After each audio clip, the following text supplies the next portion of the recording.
Episode 13. Passers-by stared a lot at Hagrid as they walked through the little town to the station. Harry couldn't blame them. Not only was Hagrid twice as tall as anyone else, he kept pointing at perfectly ordinary things like parking meters and saying loudly, "See that, Harry? Things these muggles dream up, eh?" "Hagrid," said Harry, panting a bit as he ran to keep up, "did you say there are dragons at Gringotts?" "Well, so they say," said Hagrid. "Crikey, I'd like a dragon." "You'd like one?" "Wanted one ever since I was a kid. Here we go." They had reached the station. There was a train to London in 5 minutes' time. Hagrid, who didn't understand muggle money, as he called it, gave the bills to Harry so he could buy their tickets. People stared more than ever on the train. Hagrid took up 2 seats and sat knitting what looked like a canary-yellow circus tent. "Still got your letter, Harry?" he said as he counted stitches. Harry took the parchment envelope out of his pocket. "Good," said Hagrid. "There's a list there of everything you need." Harry unfolded a second piece of paper that he hadn't noticed the night before and read, "Hogwarts School of Witchcraft and Wizardry. Uniform. First-year students will require 3 sets of plain work robes, black, 1 plain pointed hat, black, for day wear, 1 pair of protective gloves, dragon hide or similar, 1 winter cloak, black, silver fastenings. Please note that all pupils' clothes should carry name tags. Course books. All students should have a copy of each of the following: The Standard Book of Spells, Grade 1, by Miranda Goshawk. A History of Magic, by Bathilda Bagshot. Magical Theory, by Adalbert Waffling.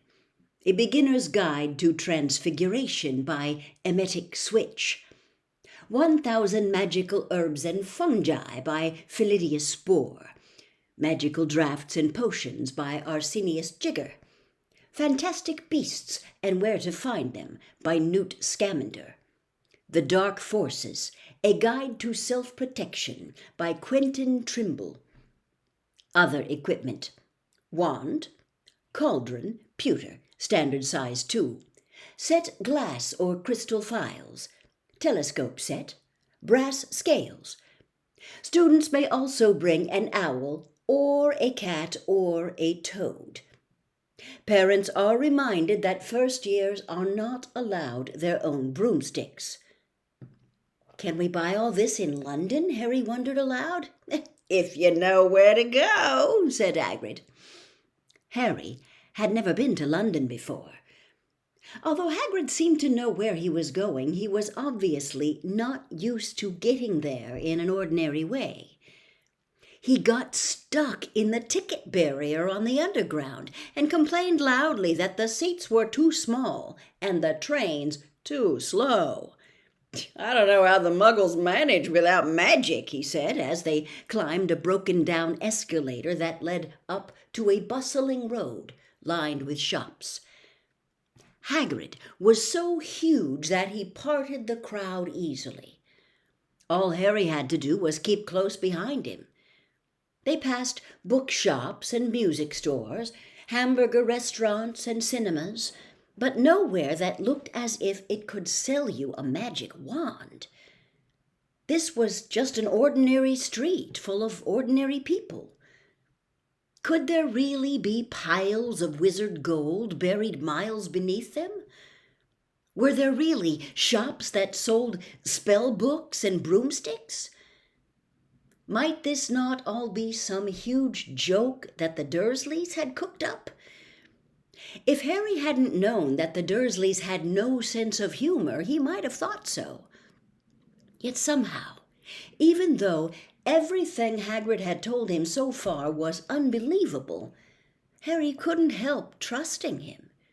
"This is it," said Hagrid, coming to a halt. "The Leaky Cauldron.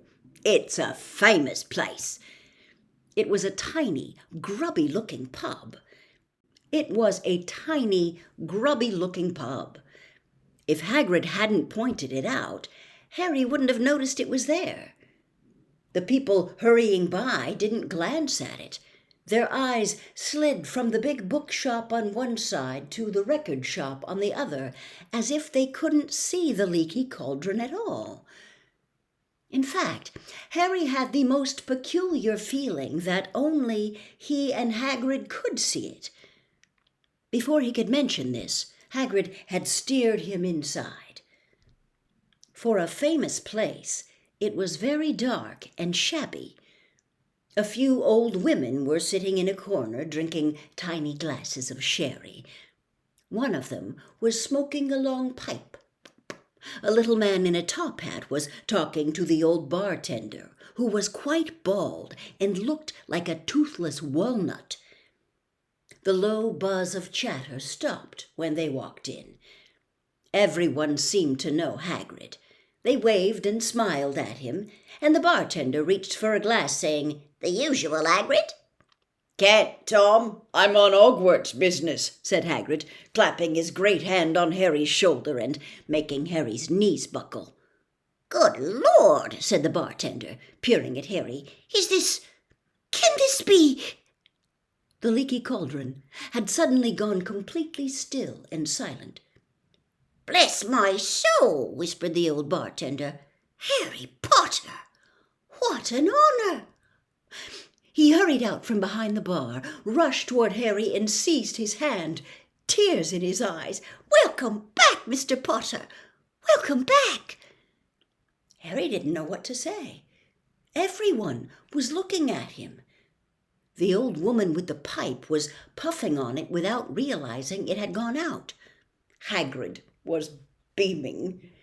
Then there was a great scraping of chairs, and the next moment Harry found himself shaking hands with everyone in the Leaky Cauldron.